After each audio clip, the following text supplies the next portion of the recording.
As She Grows by Deja is a channel aimed at documenting my journey as a new wife, mother, and homemaker, while encouraging the women of the 12 tribes of Yisrael to seek the highest form of biblical womanhood by prioritizing modesty, marriage, and family. I'm Deja, and welcome to Learning as She Grows.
For letting me know that I was muted. Shalom again. Let me redo my little introduction.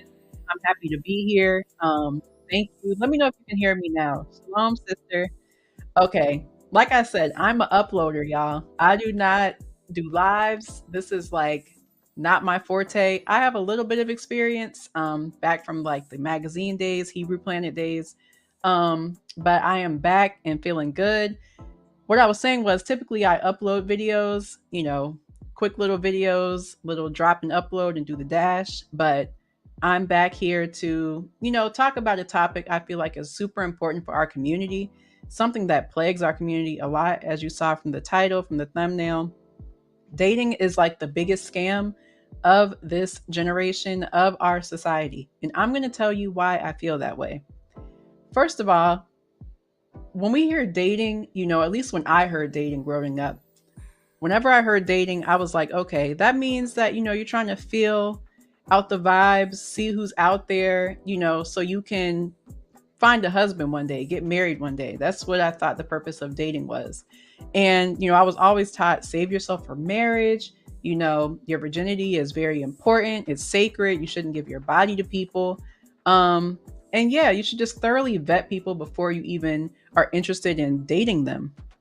And so I was like, on board with that idea. Like, okay, that sounds good. I was excited one day to get a little boyfriend, go out on dates, cute dates and things like that, be a couple, relationship goals, all that type of stuff. Until I really got out here and saw that it was a scam. And I was reminded of the scam today as I was scrolling on Instagram. And I just have to show this to y'all because I don't want to say I'm surprised, because I'm not surprised. We see the media, how it portrays us and says how you should be out here doing one thing, where you're really not supposed to be doing that. And movies and music, it tells us to do a lot of debaucherous stuff. And so I want to show y'all what I saw on Instagram on today. And let me tell you, I don't follow this page, okay? I just have to preface this. I made it a point to get rid of all the nonsense on my page because I don't want to be bothered. Let's see. Sister Amber, she said, Shalom. There isn't much good content on YouTube right now. This is a great topic. Thank you, sis. I wanted to talk about this for a minute. And so I'm happy that today I'm go ahead and getting started on it. So this lady said, hold up, I got to pull the picture up on my phone because that's a little too far for me to see. But this lady said that there are 4 different stages of relationships. And I can't even cap. I used to subscribe to these stages when I was out here, on the dating scene or whatever. So this is what the stages are. Number 1, she said talking. You've exchanged numbers, you do things on a friendship level, and you maybe even have slept with this person, which is really wild because If you're a friend, then why are you sleeping together? But anyway, testing the waters to see if it's a growing interest. That's talking. Like I said before, I cannot cap and say that I did not used to say I was talking to people. Now, what that meant to me may not have meant what it is to her, but I still use the same terminology. Okay, so then she says the second stage is dating. We are spending time together doing various activities, movies, bowling, concerts, dinner, etc. as friends with a mutual interest in each other, but we still are allowed to talk to other people. Okay, so again, if she already said what talking was and how talking, you get pretty close to somebody, that could be a really intimate situation, the talking stage, but you're still allowed to talk to other people, which means you're still allowed to be intimate with other people along with this other person. Okay. The third stage, dating exclusively. We are dating. However, we have cut off all other people we're interested in to focus on us getting to know each other better. Again, if you're getting to know somebody and you don't know them, why have you known them? If you know what I'm saying. And lastly, the relationship stage. We have made a mutual agreement to become a couple. It's just you and me, point blank, period. So no sharing in the last stage. She said, some of y'all need to understand that. Okay, let's really talk about it. Because when I saw this, I was just going to do like, my quick little, what's the word? Little reel, little video, just something quick. And, move on from there. But I was like, you know what? Nah, like, I actually want to talk about this on a deeper level because this is the scam that's really destroying our communities, like in a major way. So if you know anything about me, I'm a writer. I write stuff first and then I record. That's just who I am. Shalom, Brother Eric. And so I am going to read to you what I wrote a little bit and then add some commentary in it as well. This shouldn't be a long live. Like I said, I'm not used to doing lives anyway. I'm an uploader. So I honestly don't foresee this being that long. But I wrote, dating is a scam. I'm just going to come right out and say it. It is literally a scam, and I'm going to show you why. And I know we're all adults here, so I'm sure y'all have been on dates. Y'all have had experience in this realm. Maybe before you started on your walk with the Most High, you were out here. I mean, most of us were, so I'm not anyone to judge. Dating usually starts like this. You meet someone out and about or online, you're attracted to them, and you make plans to connect. This usually includes a contact exchange, either social media or phone numbers. Once you make this exchange, you part ways in hopes that you get to spend time with one another again. Typically, women prefer for men to make the first move, but nowadays, women are more liberal and may initiate first. You make plans for dinner and set a date. Let me just say this too. I love the old fashioned way of things. As you see, that's kind of like my vibe anyway. I just love, if it ain't broke, don't fix it. You know what I'm saying? Like our grandparents, most of them had really long lasting marriages, successful marriages and relationships with a lot of kids, a lot of love, and mutual respect for each other in the relationship. These grandmas today, some of these grandmas are hot girls. All right. Some of these grandpas out here are still doing stuff they shouldn't be. And so society as a whole has just shifted so much and we don't really see these strong examples anymore. I definitely know the generation like below myself. I'm 25. So, the teens, the tens, the single digit kids, they may not have these examples. And so it may make sense to them to just be like, oh, hey, I like this boy. I'm going to make the first move. And they may not even be taught what type of etiquette they should have as it pertains to relationships, especially if their parents are not grounded in the Most High. So that's number one. So a lot of women just be out here, I'm going to make the first move. It's women today proposing to men. If that's your prerogative, so be it. So continuing on with the story, the day comes for you to meet up. You've got on something that he'll be sure to remember, and he will do his best to make a lasting impression as well. You might have even put on something that you would consider sexy. Remember this for later. You meet up and the date goes well. You spend the evening in conversation, getting to know each other more. The check comes, and more than likely you, as the woman, expect the man to pay. If he's a gentleman, He will pay and have no expectation of anything in return. If he's a solicitor, he's expecting a transaction, not a monetary transaction, but y'all know what I mean. And if he's a loser, he might split the bill. At least that's what we've been taught anyway. So here's where it gets tricky and it gets a little muddy. Can't really tell what's going on. At this point in the evening, if all went well during dinner, the man may want to come and continue the vibes elsewhere. A late night car conversation, a nightcap at either his or your place, which is dangerous, or plans to see each other again soon. Depending on how you presented yourself at the initial meeting and now the date, that has a major impact on this next decision. If you've presented yourself in a way that doesn't diminish your standards, your character, or your value, he will bid you a shalom and make plans to see you again. But if you've presented yourself as a woman of the night, a gold digger, or a straight up harlot, I'm sure he will not want the night to end. After all, he did pay for your company. Remember that sexy outfit you had on? Yeah, maybe that gave the wrong impression. And this is why I believe dating is a scam. Most men of the world today expect something in return for their output. And, when you put in something, you expect to get something out. I'm not faulting them for that. Women in the world seem to be on board with this sentiment. So, as I showed earlier, which I can share again, I was scrolling on Instagram and I saw this post that was like kind of troubling because it's like, what are we giving here? And it broke down, the relationship into 4 stages: talking, dating exclusively, and relationship, which I kind of touched on already. But talking, pretty much, you're getting to know each other. You probably slept with this person, but you don't even know them for real. Dating, the second stage, you're hanging out more as friends. You can still talk and date other people, i.e., you can still sleep with other people. Dating exclusively, you've cut off all the other people you were interested in. You're trying to focus on getting to know each other better, but there's still no commitment.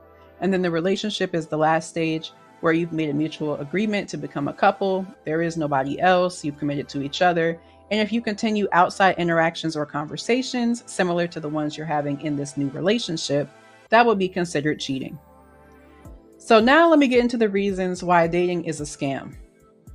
At the very first stage, you've already shared the most intimate parts of yourself with no commitment, no understanding, no plans for the future, and little to no knowledge about each other.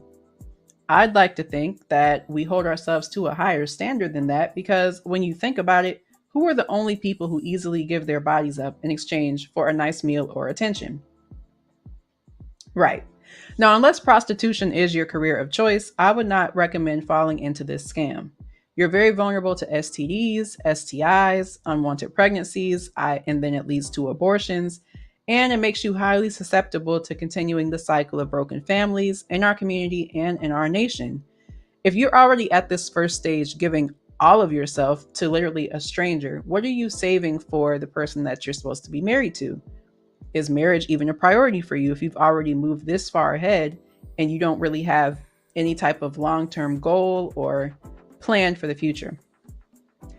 Number 2, the only person you should be sharing your body with is your husband. Now, of course, some may say that I'm old-fashioned, I'm one-sided, I'm biased, I have a closed-off view of things, but sex is an act instituted by the Most High that is reserved only for husband and wife, and is also used to replenish the earth. It's not to be used as a pastime for people you don't even know. I don't know why we've gotten to this point as a society to just freely give ourselves to people. Like, it wasn't until I grew up and became an adult and was taking part in things I shouldn't have been myself that I truly realized, wait a minute, I see why we aren't supposed to be doing this. And I see how wicked this world is because they definitely encourage you to just be out here willy-nilly living your best life, exploring and all this other weird stuff. And that's literally the opposite of what we should be doing. And let's see, number 3, the order of these stages are completely warped. How are you sharing your body with someone before you've established a commitment to each other? Back to what the girl said, if the talking stage is just a friendly stage, you're getting to know each other, but you're also sharing your body with somebody, and then you're also doing that with other people, like, that's just too many bodily fluids and germs for me, personally. I don't know why anyone would partake in that. But I'm saying this because we just have to learn how to call a spade a spade. Whoever decided that we should glorify or glamorize this type of living, it was a sick individual. And those were some sick people because none of that is okay at all. We wonder why it'd be so many pandemics and epidemics running around because look at what we're doing. And nothing within these stages, the relationship, dating exclusively, dating, talking, etc., had nothing to do with marriage. And it seems as if that's no longer a priority in this society at all, which is very sad. I remember a time when society used to teach that dating was a mechanism of finding your future husband or wife. Marriage was always the end goal of dating. You were never just dating just to be dating. The point was to find someone that you were going to marry. But today, it doesn't even seem like means that it doesn't even seem like it's a means to an end. It's a free for all. And marriage just so happens to come into play, then that's cool. But if not, that's even better. The freer you are, the more space you have to explore, quote unquote. And in past times, if a man was interested in a woman, he had to go about it the right way. First of all, he needed to have himself established because as long as a woman was unmarried, she was still considered to be a part of her father's house. And if a man comes along and seeks to marry that woman, he has to go to her father first because one day she'll belong to her husband's house and not her father's house. That was very key and very important. Um, and continuing on, obviously we become very far removed from the standard because as we know, our men are have some of the highest incarceration rates, sadly. There's a war on drugs in our community. The removal of fathers took place in our homes due to social welfare programs in the 80s. And then promiscuity led to increased single parent households. And a lot of women today don't even have a father that a suitor could go to for permission to court their daughter. And even if the father is in the home, they don't really seem to care about their daughter's dating life until a man is serious enough and wants to marry her. Yet she could have been having sex with this man and many others for months and years, and her father acts oblivious to this fact, like it's not even a big deal. I also find it interesting that the double standard exists in the home when it comes to dating and marriage. Parents will encourage their daughters to practice safe sex in their relationships and singleness, but discourage their daughters from marrying too early. That's a little interesting too. Many parents will tell their daughters to wait a little while, live your life, and explore before settling down. Now, y'all tell me what explore means. Please let me know. What does explore means? If we're supposed to be saving ourselves and prioritizing marriage, but then we're not supposed to marry too early because we need to live our life and explore, what is explore? All right. Another contributor to this separation is that women today have all of the same freedoms and capabilities to provide for themselves as men do. Here enters the chat, I don't need a man. But I'm not saying that women need to go back to having zero rights because that's not even biblical. Proverbs 31 woman, okay, she had properties, she had businesses, and she was holding her house down. So we're not going back to that oppression, okay? That was never a part of our history as women in our relationships. That was somebody else's situation. But we acted like it was ours and joined the feminist movement and turned into something weird, and the rest is history. But what I'm saying is that just because a woman has a career, education, and maybe her own assets does not mean that she's better off without a husband. I'd also like to put a disclaimer out there that some women are intended to remain single, and that's okay. Some women are meant to focus on building up the community in other ways, whether that be teaching children, whether that be just pouring into whatever organization she's a part of, being charitable, serving the Most High. Nothing's wrong with that. But I have to point out too that Yah's original design did include a man and a woman together. It did. So I'm not saying any of this to disparage anyone because I was also this person. I didn't realize the scam that the talking stage and dating actually was until I took a step back from it and thankfully have been in a marriage and have seen what a successful relationship is supposed to be in my own life. I've also, grown up with examples of it in my home, but I mean, it's different when you're participating in it yourself. And so once I took that step back, I was able to clearly see that it seems as if society today encourages commitment after you already shared the most sacred parts of yourself with so many other people. It's almost like short-term satisfaction versus a long-term commitment. I'm not sure what the trade-off is with that, but that's a little weird. So I basically just want to close with saying, how do we avoid this scam? I really hate seeing our sisters out here just devaluing themselves so much. I hate to see our brothers out here devaluing themselves so much. We deserve to be with like minded people, rebuilding our communities, having healthy relationships, healthy marriages, bringing children into a society that is not just full of destruction and debauchery. If we're supposed to be the children of the light, we really got to stay strong to that and stand on business when it comes to that. So, thankfully, the Most High leaves room for repentance for his children who seek to be close to him and live a life he will be pleased with. It is up to us as the next generation, as the parents, as the husbands, wives, fathers, mothers, adults, to teach our children to prioritize and save themselves for marriage and value themselves enough to not want to freely become one flesh with strangers. We have to display examples of healthy relationships to them by maintaining the order that the Most High set from the beginning of time. And as the next generation, it is up to us to set a standard that sets our children apart from the rest of the world. Many of us have unfortunately been corrupted by society and have had to do a lot of rehabilitation, detoxification, and therapy to be where we are today. But if we are able to keep our children shielded from this scam called dating, we are that much closer to restoring our community and creating a future we want to see. So that's pretty much it in a nutshell. I just really wanted to cast down the whole scam of dating, because when you grow up, you just think that's what you're supposed to do, and you don't really know what you're doing. And then you get in it and you just follow what everyone else is doing. And that could leave you in some sticky situations you don't want to be a part of. And so I just wanted to get on here and speak from the heart, things I've observed, things I've talked to my husband about, things I've read in the Word, and just things I've seen on social media too. Just we got to get away from this weird stuff. If you are a man and you see a sister that you're interested in getting to know, get to know her the right way. Don't just try to slide in her DMs because she looks good. Obviously, if she looks good, that's a plus. But what I'm saying is it has to be just more than the physical. It has to be a spiritual connection. It has to be a mental connection. It has to be an emotional connection. Many times we are so excited and just prioritizing the physical connection first. By the time you do that and you truly get to know a person, as this girl said, still trying to feel each other out, once you felt each other out, you realize I actually hate this person a lot. But it's too late. I've already built a bond with them and shared my body with them. And now you have to try and detach yourself from that.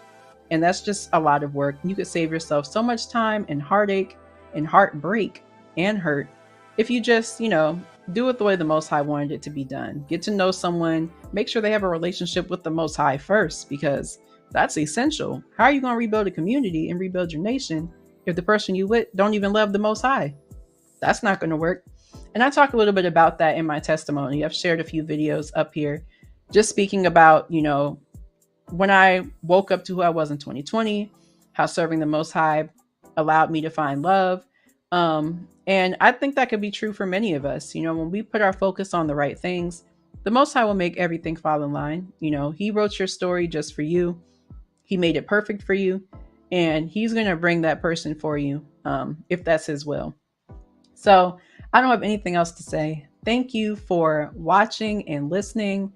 Share the video. If you felt something, felt compelled by something that I said in here, feel free to share it. I am going to put this in an article as well on my website, which is www.deja.life.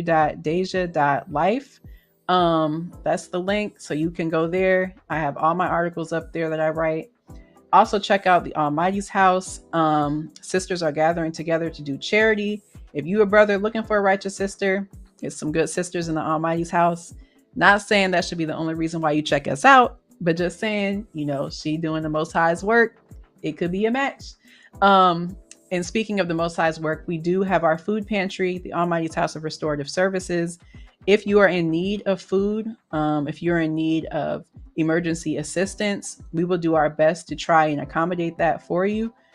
So definitely send us a message on there. Let me add the website up here too. That way you can see what it is. It's just www.ahrs.life.